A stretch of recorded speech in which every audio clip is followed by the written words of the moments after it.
Ici Paris, un Congolais parle au Congolais, Madame, Monsieur, peuple congolais civilisé, bonjour. Tala, Massongo Tchassé, laisse-moi manger calmement. Hein. Tes histoires de Sassoula, c'est pas que ça me fatigue, mais ça risque de me couper l'appétit. Nous savons tous que c'est un grand menteur, le papa là. Un vrai menteur. Oui, je suis d'accord avec toi. Dans son livre là, son livre programme, le manguier, le fleuve et la souris. Moi j'aurais dit, le manguier, le fleuve, la connerie et la bêtise. S'il avait respecté le 1/10 de ce qu'il a pondu dans son livre programme là, quand il est là, le Congo... Mais comment on a fait un moteur? Lui, la seule chose qui l'intéresse, hein, et à laquelle il croit, le pacolage de Hombi. Alors là, il est d'une efficacité. Ah, bah c'est que tu attends que je t'écoute encore un peu. Ah, mais moi, non, mon badjou. Ça fait dans son livre, il a même insisté en disant, nous sommes dans un Congo où il y a une forte gabegie généralisée qui ronge le pays. Le Congo, à cause donc d'eux, est en pleine déliquescence. Tous m'ont demandé de faire quelque chose. C'est ce qu'il avait dit. L'homme d'État véritable sait qu'il est inutile de venger les maux, mais qu'il lui appartient de les guérir. Ce dont le Congo a besoin maintenant, c'est d'être sauvé, pas d'assister à des règlements de compte, avait-il dit. Mais qu'est-ce qui se passe? Mais Sassou, tu es fou. Mais voilà, tu es en train justement de faire le contraire de ce que tu avais dit. C'est pour ça que je vous dis non. Sassou, nous pouvons l'attaquer par rapport à ses écrits. C'est un homme qui se contredit. Hein? C'est un homme qui n'a pas sa tête en place. Il nous avait dit des belles choses. Et effectivement, ça avait permis aux gens de le soutenir, de le suivre. Mais malheureusement, c'est le contraire qui s'est passé. Il a commencé par opérer, à inaugurer une nouvelle forme de gouvernance, écarter les opposants par les empoisonner, les éliminer à petit feu, provoquer des guerres pour détruire la partie qui paraît hostile à sa politique de discrimination, comme on dit, je dis toujours, de l'apartheid. Ah, ma seconde chassée.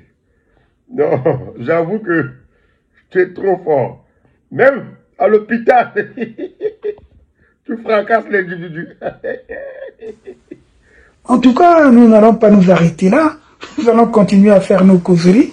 Nous vous demandons donc de nous suivre parce que c'est important. Tant qu'on a le souffle, tant qu'on peut respirer, tant qu'on peut parler, tant qu'on peut dire certaines choses, nous sommes ensemble pour faire nos causeries et puis comprendre un peu ce qui s'est passé. C'est ça l'éclairage. Parce que demain, cette jeune génération qui arrivera, qui va nous remplacer, qui va prendre la tête du pays. Masengo Tchassé, pour appuyer ce que tu dis. Hein? Parce que ce qui est bien chez toi, c'est que tu es dans la vérité.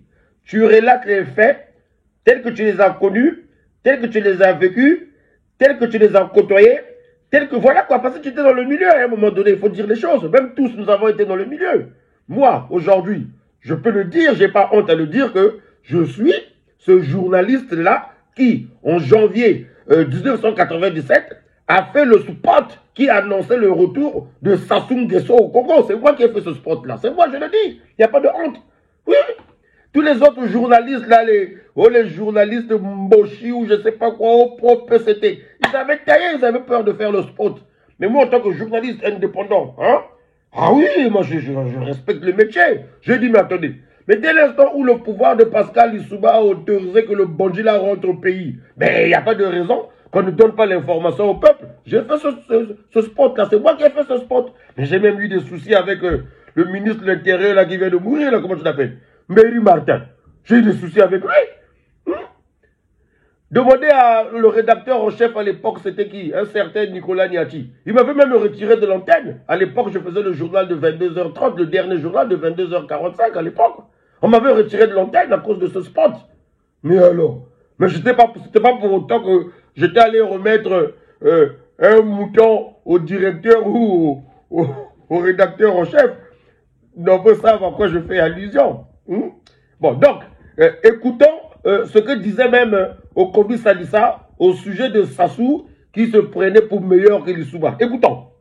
Je ne suis pas dans le schéma de ceux qui pensent conserver le pouvoir ou le conquérir par les armes. Le pouvoir est en train de divertir le peuple. Qu'en si peu de temps, le pouvoir actuel a fait plus de 100 fois pire que le régime du président Pascal Lissouba, que nous avons durement combattu. C'est ce qui explique d'ailleurs ma prise de distance de ce système. Mais alors, on va où là? Sassou, c'est un roublard, c'est un renard. Il nous a tous roulés dans la farine, c'est un boulanger, Sassou. Tchobe, moi, la moi, rabatte les machines, coucher, boudin, moi, tout, Il a échoué, dit, c'est un loser. Boni boy. Il n'y a que les crétins qui soutiennent un autre crétin.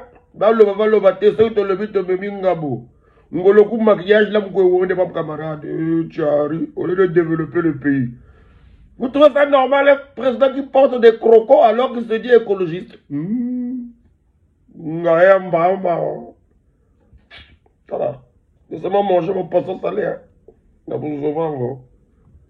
Ah, très bientôt. Ah, quoi, pour les lunettes sombres.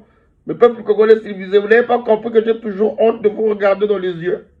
Quand je parle de ce body là, j'ai parfois la larme à l'œil, mais bon, je suis obligé de vous informer quand même, de vous dire des choses.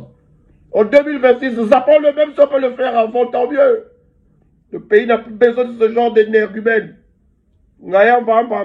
C'est quoi ça? 42 ans de pouvoir ou plus, ça suffit pas. Il y a Bola au total. Allez, à très bientôt.